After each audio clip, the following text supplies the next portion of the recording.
Oi, tudo bem? Eu sou o Tico e hoje a gente vai falar sobre os elementos do outro lado, mais especificamente sobre a relação entre elementos opressores e elementos oprimidos. Bom, eu sei que para muitas pessoas esse assunto está na ponta da língua, mas existem também muitas outras com dúvidas e que se confundem um pouco na hora de fazer essa relação, e eu tô aqui para tentar sanar essas dúvidas ou pelo menos uma boa parte delas. Então vamos começar falando da relação entre elementos opressores e elementos oprimidos. Ela funciona basicamente como aqueles elementos do Pokémon. Talvez vocês conheçam aquela relação que água é melhor que fogo, que é melhor que planta, que é melhor que água e fazem aquele ciclo. No Ordem é mais ou menos a mesma coisa, com uma pequena particularidade. O elemento opressor é mais forte que o elemento oprimido, mas não é mais fraco do que o elemento opressor dele. Calma que eu vou explicar. Vamos falar de energia, por exemplo. A energia, ela é mais forte do que morte. Então, se você usar um ritual de energia contra uma criatura de morte, ela vai sofrer mais. Porém, se você usar o mesmo ritual de energia contra uma criatura de conhecimento, ela não vai tomar menos dano. Não, ela vai tomar o dano normal do ritual e vai ter as resistências normais do ritual. A desvantagem do elemento só vai acontecer quando você usa ele contra ele mesmo. Então, se você usar esse ritual de energia contra uma outra criatura de energia, aí sim existem algumas resistências a dano e vantagens em testes que essa criatura vai ter. Do contrário, ou o ritual dá o dano normal, ou ele dá um dano maior e dá testes mais complicados se for o elemento opressor. Vamos começar falando do dano. Vou usar esse mesmo exemplo do ritual de energia. Se você der um ritual de energia em uma criatura de morte, o dano do ritual é dobrado. Não significa que você tem que dobrar o número de dados. Vamos supor que você está dando um golpe com uma arma amaldiçoada de energia, então essa maldição vai dar um D6. Se você atacar uma criatura de morte, ela vai dar 2 D6? Não, isso não é assim que acontece.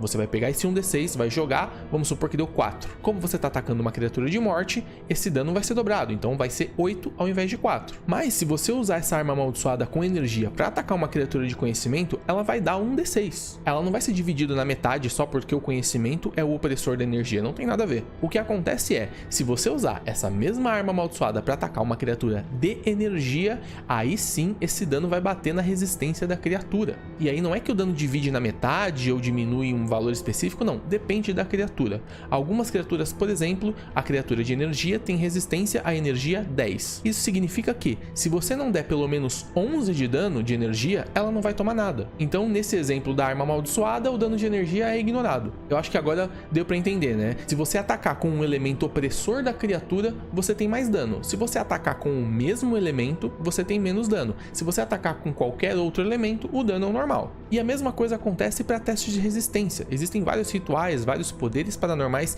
que precisam de testes de resistência, às vezes para anular o efeito, às vezes para diminuir, enfim. A relação é basicamente a mesma. A questão é, se você usar um ritual de energia contra uma criatura de morte e esse ritual precisar de um teste de resistência, a criatura de morte, nesse caso, teria menos 2d20 para fazer esse teste. Então vamos supor que é um teste que usa agilidade e a criatura tem 3 de agilidade, então ela rolaria 3 dados. Mas como esse ritual é do elemento opressor, ela vai rodar um só, justamente porque ela recebe menos 2d20. E obviamente eu tô falando de energia e morte, mas serve para toda aquela cadeia de elementos. A energia que é opressora da morte, a morte é opressora do sangue, o sangue é opressor do conhecimento, o conhecimento é opressor da energia. Agora, assim como o dano a criatura tem resistência, nos testes de resistência, a criatura do mesmo elemento também tem vantagem. Então nessa mesma situação, se você usar um ritual que precise de um teste de resistência e esse ritual for de energia e você usar em uma criatura de energia, no teste de resistência ela vai ter mais 2d20. Então se nessa mesma situação ela é uma criatura que tem 3 de agilidade e o teste de resistência é de agilidade,